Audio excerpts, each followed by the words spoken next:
Bloomberg Audio Studios. Podcasts, radio, news. Earlier this year, before the election, the Labour Party seemed to be all in on its mission to be a party of business. We've covered it a lot on this podcast, the amount of coursing of business people, investors, time spent by the new Chancellor, or the Shadow Chancellor then, Rachel Reeves, here in the City of London. Everyone seemed to be convinced that Labour was different, that it was going to be a pro-business administration. But now, cut to just 3 months after the party's landslide victory, questions are emerging about how committed the party is to its pro-growth pledge. This week, we're going to take stock of Labour's progress to win back the support of corporate Britain and ask what's at stake if the city's leaders are losing faith in Labour's commitment. Welcome to the City of London. The City of London. The next station is Bank. Please mind the gap between the train and the platform. The financial heart of the country. The City. The City.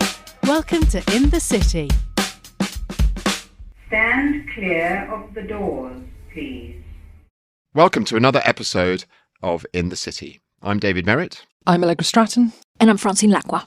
Later in the show, we're going to hear from Richard Harrington. He's the former government minister who published a review into foreign direct investment in November of last year. His review made recommendations about how the UK could attract more cross-border investment, and we're going to get his thoughts on whether the Labour government is taking his suggestions on board and what more could be done to tackle the barriers to investment. But before that, with us in the studio is Bloomberg radio host Caroline Hepker, who has authored a piece on how the city is now viewing the Labour Party's first 100 days. Welcome to the podcast, Caroline. Thanks for having me. So, you spend your days talking to business people, interviewing them on radio. How has the mood shifted from, before this year when everyone was thinking, hey, Labour is really making efforts to be seen as a pro-business party, to what they've actually done and what's happened since they won power? Yeah, well, I spent the last few weeks sort of trying to ascertain that with a few key players. So people like Anne Glover from Amadeus Capital Management. She's key in that investment scene in the UK. People like Lloyd Lee from U Capital, working on one of the biggest regeneration projects in London. Phoenix Group, their CIO, they, if you recall, at their heart of the Mansion House Accord, trying to get pension funds to invest more in the city. Spent a few weeks talking to them. I think surface level, there is trepidation. There is anticipation about the budget. Mostly everybody agrees that in the first 100 days, which is what I was looking at, actually nothing much has happened on the economic front. I think quite a lot of other things have happened. I think one of the things that Labour had trumpeted a lot to business was, we're going to bring back stability to Britain. We've had weeks of headlines of freebies for government, turmoil, reports of all this infighting.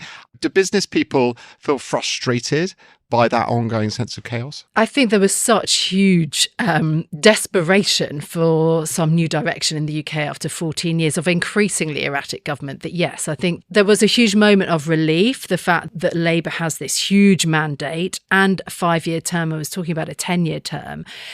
That's why I think there's a lot of anxiety. There is not just a huge amount going on geopolitically, but also domestically. And I think that, the people that I spoke to talked about the government having to learn on the job and how it's very difficult to do that in just the space of 3 months. And that's immensely difficult. I think it's put even more emphasis on the tone and the content of the budget, basically, that there have been all of these strands that they've talked about, infrastructure, spending, the National Wealth Fund, GB Energy.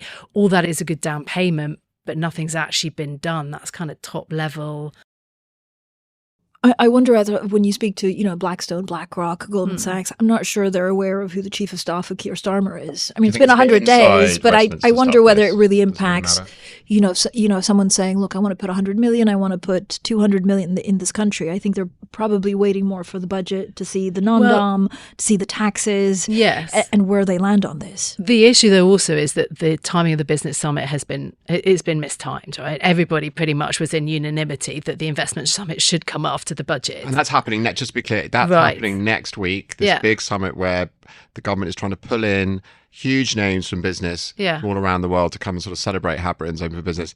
But it's happening in this sort of grey zone before we know what the policies are going to be. And weirdly, of course, it was a success from the Conservative era, right? The Tories did that 2 years in a row. It did bring in big announcements and also big global investors, at least to have the conversation about the UK. Right? Yeah, and we had everyone at the time. You had a number of sovereign wealth funds, also from the Middle East, that showed up last year. It was very well done. It was well prepared.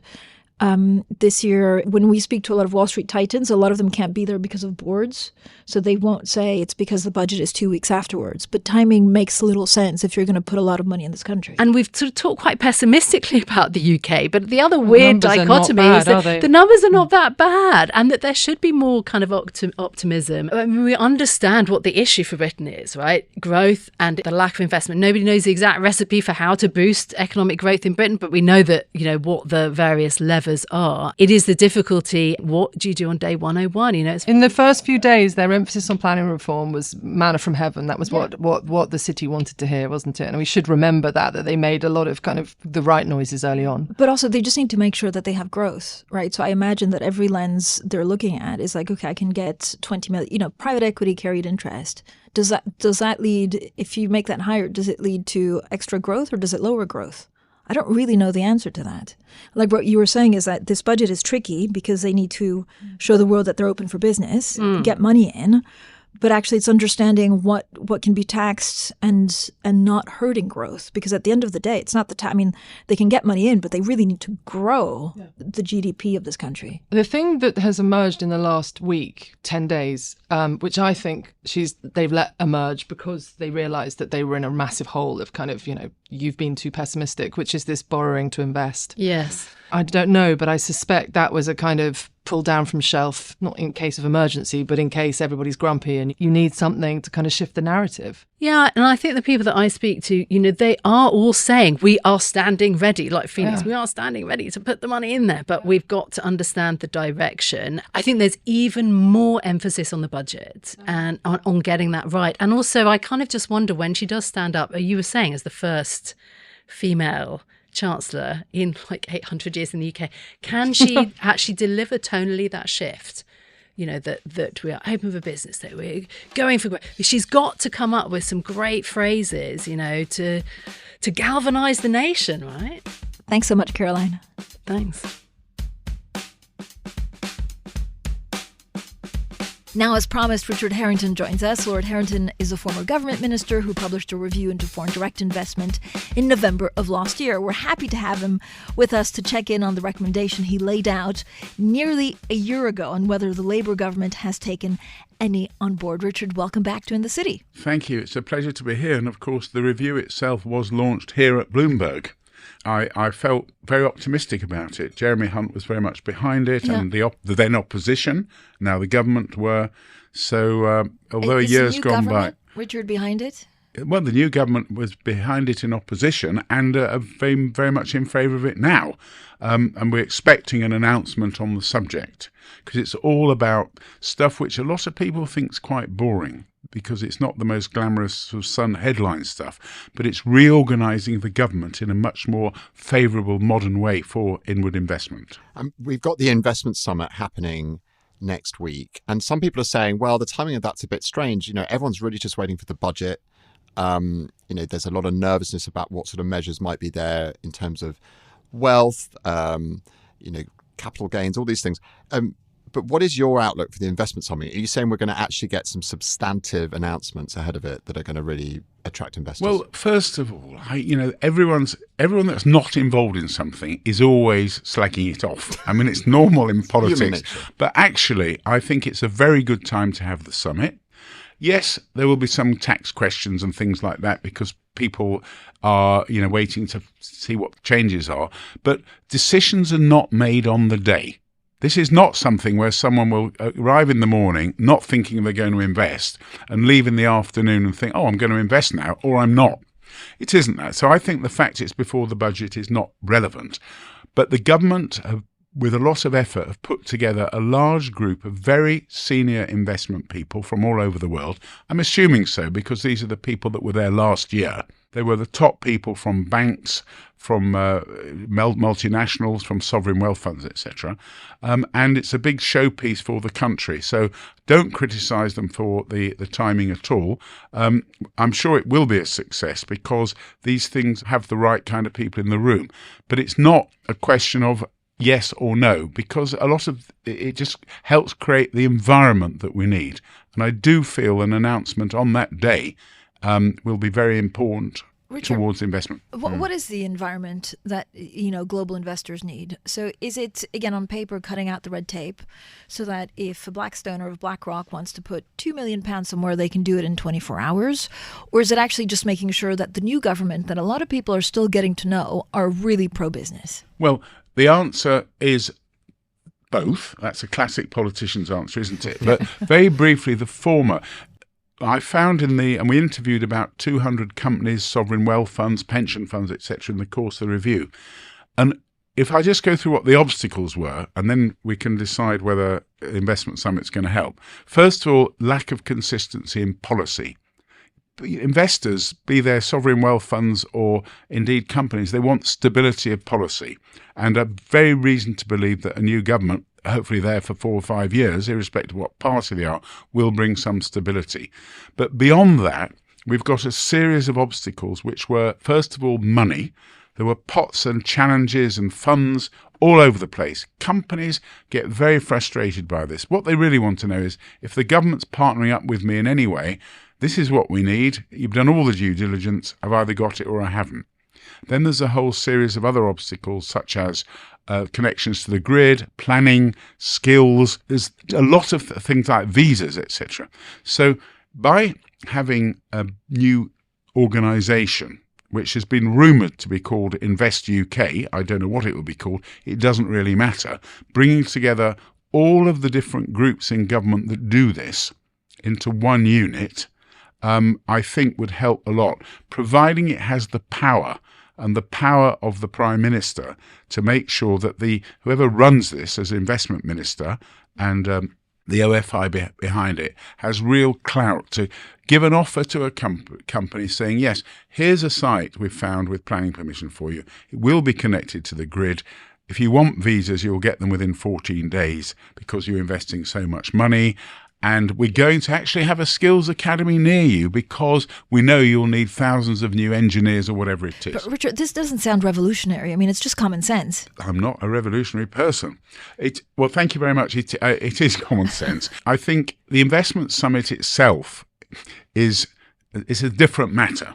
That is a great summit, and it's just a good opportunity for the government to say, actually, we accepted the Harrington review. The previous government did.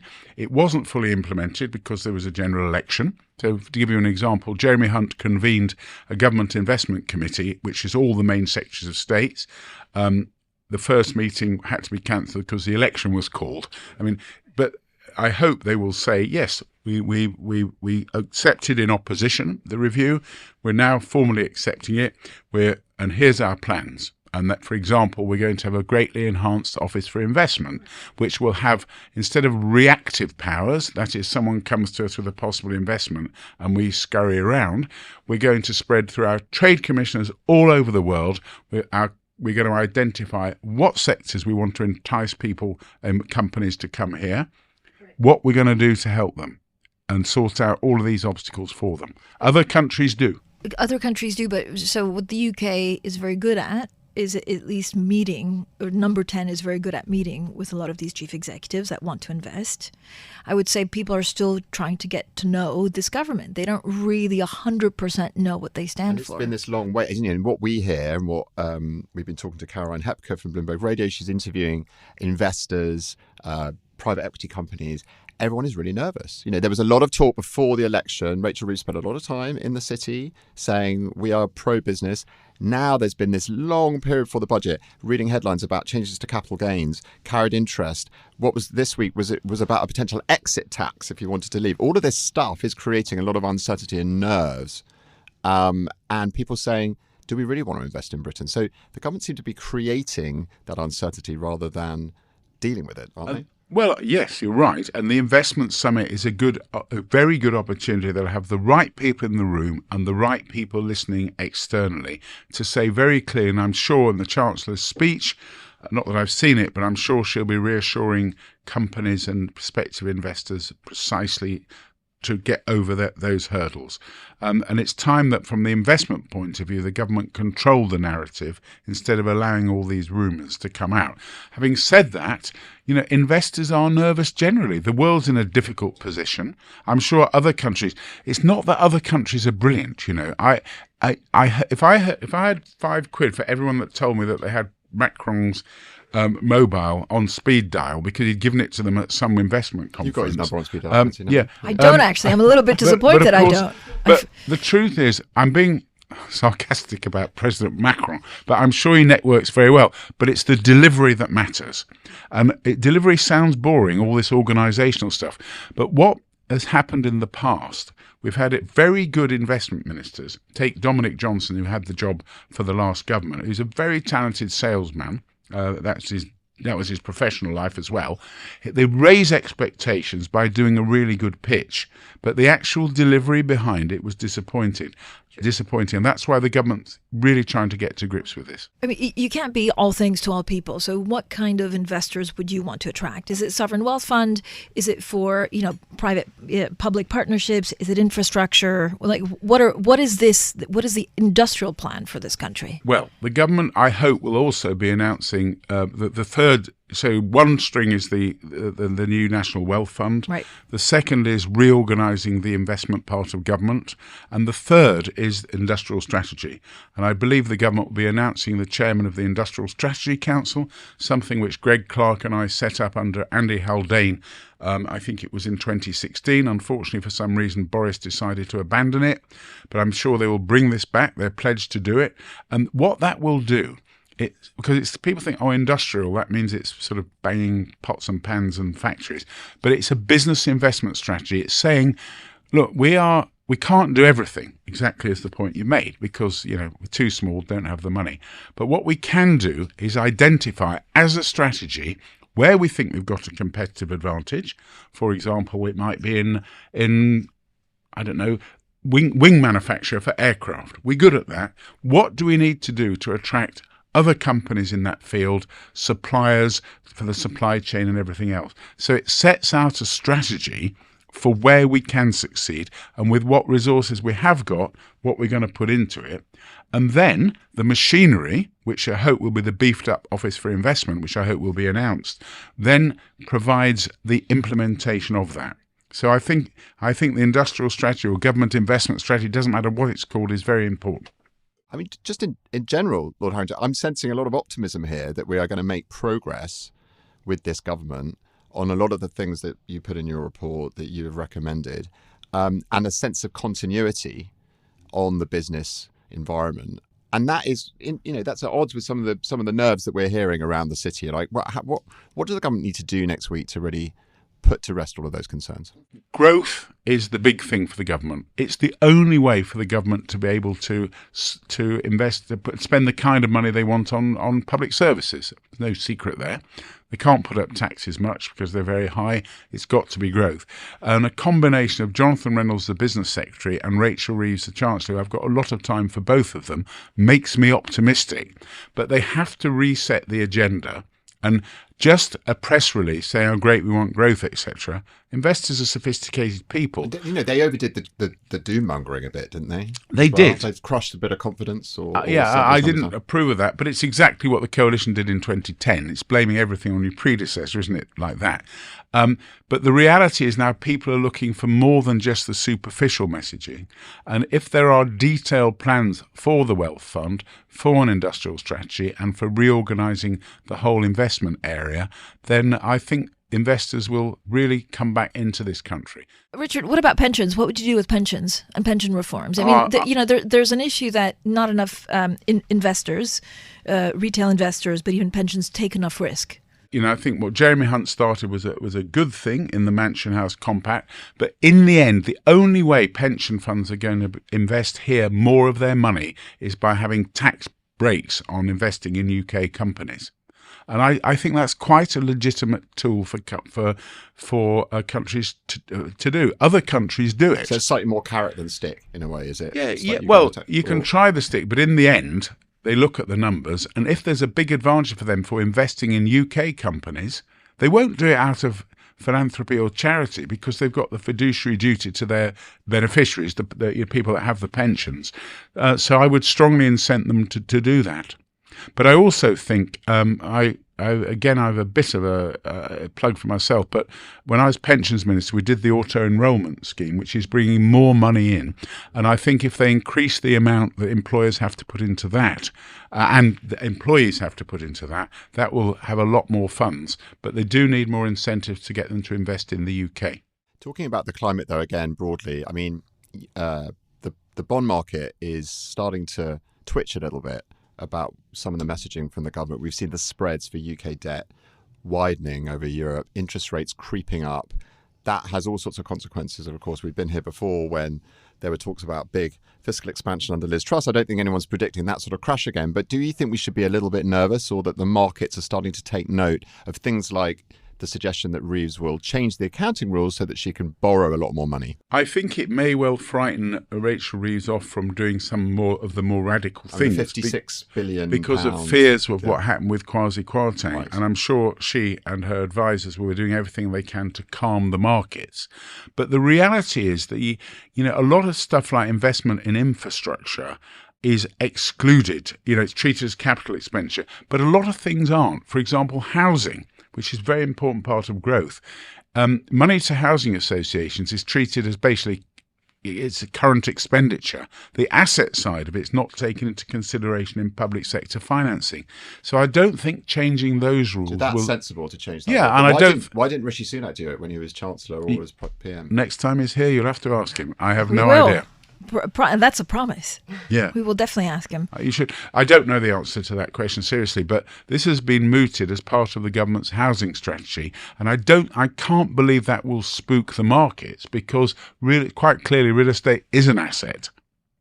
So if it's sensible like that, if it's just an excuse for more public expenditure, then it would spook the markets. I'm not an expert on it, but we've seen it in front of. But infrastructure investment, for instance, that would have your support. Say that's a good use of changing the accounting rules, giving you some headroom, borrow more, invest in infrastructure. The more that public accounting rules are like corporate accounting rules, where an asset is an asset, a liability is a liability, and they're not all on the P&L. To me, I'm not an accountant. I was in business for 30 years, however. It's a very sensible thing to do. What about the PFI? I mean, for those listening, this is a private finance initiative, are these basically long-term contracts? They are, and I'm sure the government is looking on ways to bring them back, a new modern version of it. Of course, like so many things in politics, in the end, the media, the populist media, brought down the last lot of PFIs because it picked out things where light bulbs had to be paid for 30 years at 10 times the price on Amazon. But I'm sure there'll be a big adjustment. But the reality of doing off-balance sheet accounting and bringing in private funds, I don't know why anyone could think there's a better way. I mean, to me, that is the ideal way to expand the infrastructure in the country. The tweaking and the rules, of course, have to be worked out in detail, and that's really beyond my scope to do so. I mean, it's got to be appealing for the private sector as well, hasn't it? I mean, if you look at like the Thames Water situation, investors are very cautious about somehow piling into that mess, I suppose you can call it. Does Britain have the right conditions to set these public-private partnerships up? As long as they learn from their mistakes. I mean, the whole Thames Water thing came about because of an ill-thought-out, phony privatisation in the past, where I think investment bankers probably bamboozled ministers and civil servants into doing stuff they didn't quite understand. If anyone's listening to this that was involved in that, it's not personal. That's what I'd have done if I was on millions of pounds worth of bonuses. Really? No, yep. You wouldn't have done that. I would if I was at head of Goldman Sachs or JP Morgan or something, but I wasn't, so don't worry about that. But I'm sure a modern version of a way of working out partnerships quite seriously, just as the industrial strategy, the sector deals we did with aerospace, automotive, etc., have brought in a lot of investment. It's not an option. Some people on the right wing of the Conservative Party think that it's if you just reduce taxes, that's enough. Government shouldn't get involved in help. But the world is not like that. We have to have partnerships between government and business, and quite what the mechanism is has to be worked out. Richard, thank you so much for joining us. Great pleasure, anytime. That was lovely. That was great. Awesome. Thanks for listening to this week's In the City from Bloomberg. This episode was hosted by me, David Merritt, Francine Lacqua and Allegra Stratton. It was produced by Summer Sadi, with production support and sound design by Moses Andam. Brendan Francis Newnham is our executive producer, and Sage Bauman is head of podcasts. Special thanks to Richard Harrington and Caroline Hepker. And please do subscribe, rate and review wherever you listen to podcasts.